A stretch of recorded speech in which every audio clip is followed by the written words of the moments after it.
back to Lex Reads.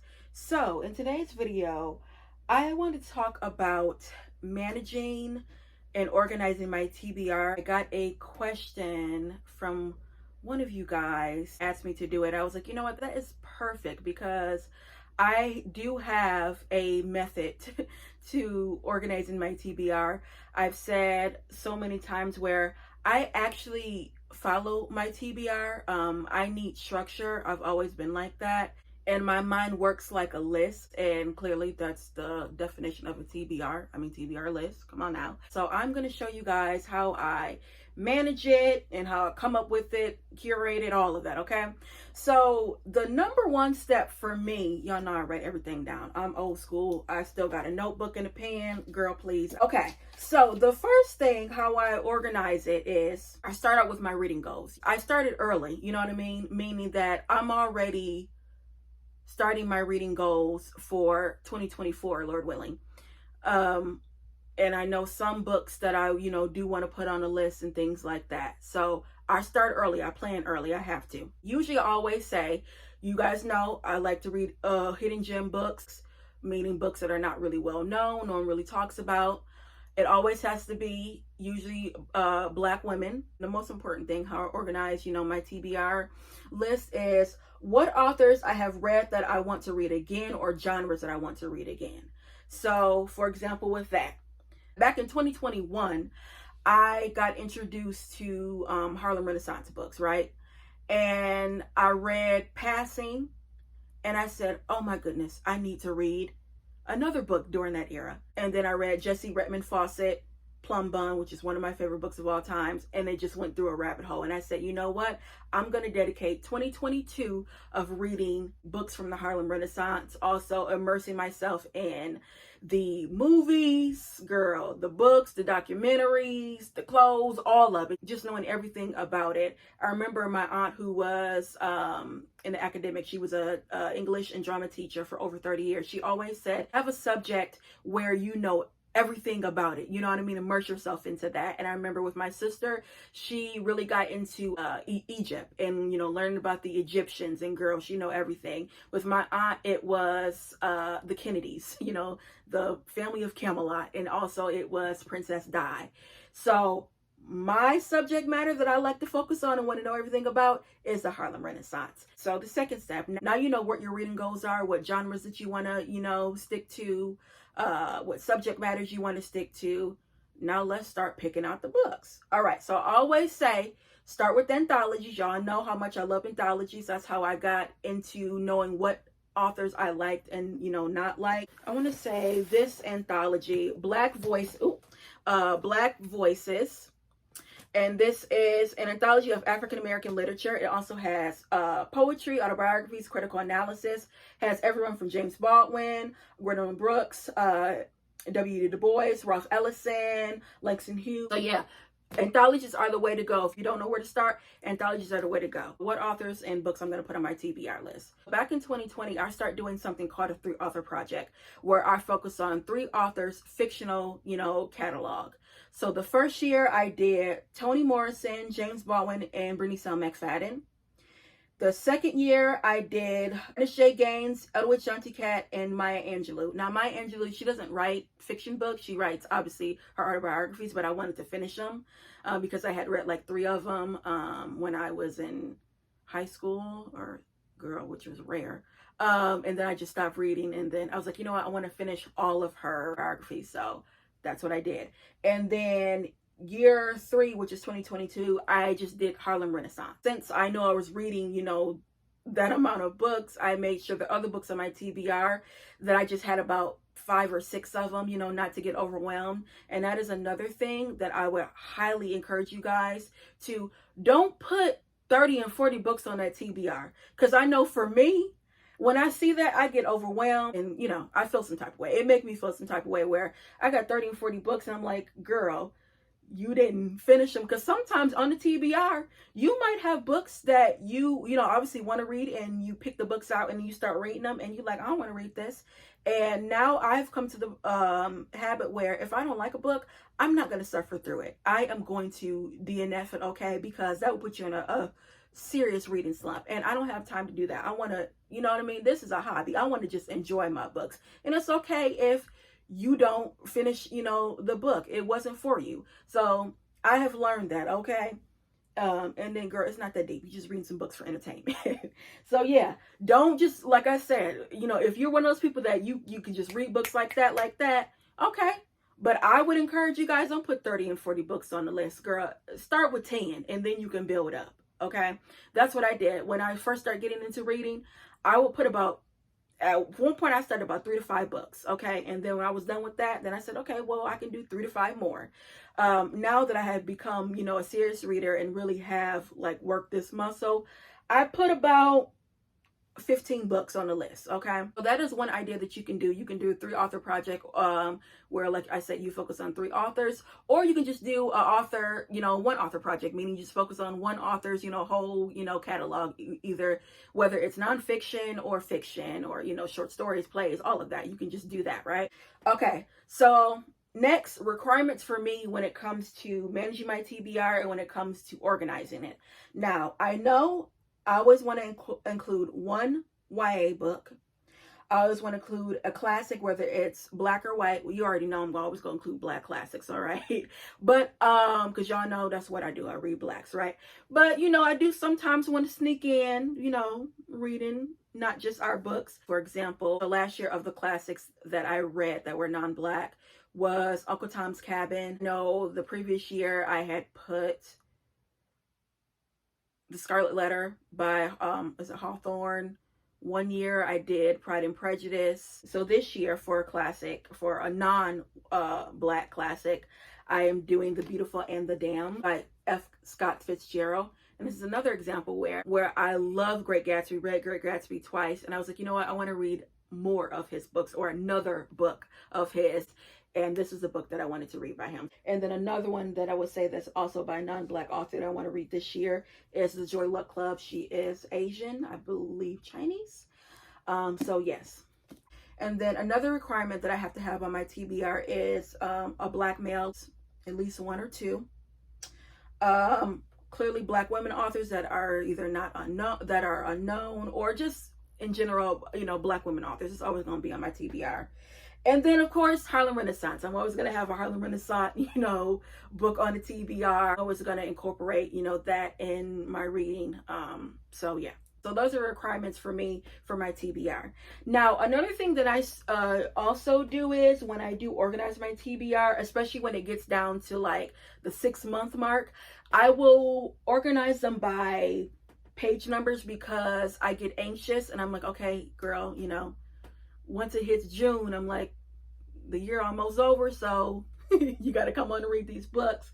So I put them by page number, and then I also will mark when I actually want to read the books. Now, one thing that has helped me is I put the longer books with a longer month.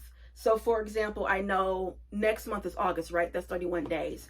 I am going to read this in August because this book is about 571 pages. This is Ralph Ellison, Invisible Man. This is considered a classic. So y'all know, gotta have classic on the list. It might not take me a whole month to read this, but it makes me feel better that, okay, I do have, that full month where I can just take my time, because with something like this, I know that I am going to be highlighting it, annotating it, everything like that. So it's gonna take me even more time, because I'm gonna be stopping and, because I know Mr. Ellison going to bring a word with this. Okay, let's see. These 3, and this is my TBR for this year, you guys. So Zadie Smith's On Beauty, I'm reading that in September. I am reading Jubilee in October. I am reading Strange Fruit in November. And this is actually a white author. This book was banned in the 40s. It's about a black girl that gets in cahoots with a white boy in the 1920s in Georgia. So girl. And then in December, I'm going to be reading Small Island.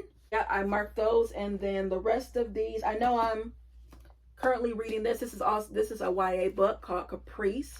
And I'm almost done with this, 135. These books, I know these are in the 200 RAM because I told you guys I organize them by page number. And lastly, let's talk about my 2024 TBR list that I am right now curating, okay? So the list so far, I think I'm going to go back to doing the 3-author project, but instead of doing 3 authors, I'm going to do 1 author. And that author that I am going to focus on, J. California Cooper. You guys know I have gone on and on about J. California Cooper. She writes the best short stories. If you guys are ever in a reading slump, I would highly recommend you guys get a J. California Cooper book, especially her short stories, because oh my goodness, they are clever. You get taught a lesson without you knowing that you're getting taught a lesson. She gives you she gives you what would I say? Alice Walker discovered her. Alice Walker says if you like Zero Neale Hurston's kind of writing, you know, like the folk tales, I would also say if you like good dialogue, like a Bernice L. McFadden, or who else? Who got some good dialogue? Terry McMillan type of, you know what I mean? Like the 90s kind of feel books with that good dialogue. You are going to love J. California Cooper. Like, oh my goodness. So what usually I do is, I don't think I have all of her books. Usually I go on Wikipedia and just see all the books and I'll write them down and then, you know, buy them. Now with her, I usually always have to buy them either online. I always do thriftbooks.com, Amazon, or used bookstores. So I know, for example, I literally just got this book yesterday from a used bookstore in Flint, Michigan called Totem Books. This is The Wake of the Wind. Now, I've never read any of her novels, only read short stories. So I'm really excited to get into, you know, her novels. But yeah, another author that I want to read is Diane McKinney Westone. This book of hers back in 2021, I think I have a reading vlog on this. And then the next year, I had put this on my TBR. And this is Leaving Cecile Street. Also did a reading vlog on this. So I'm like, okay, I want to read more. Next year, I am going to put this on my TBR. This is Tumbling. So yes, I know I want to incorporate her.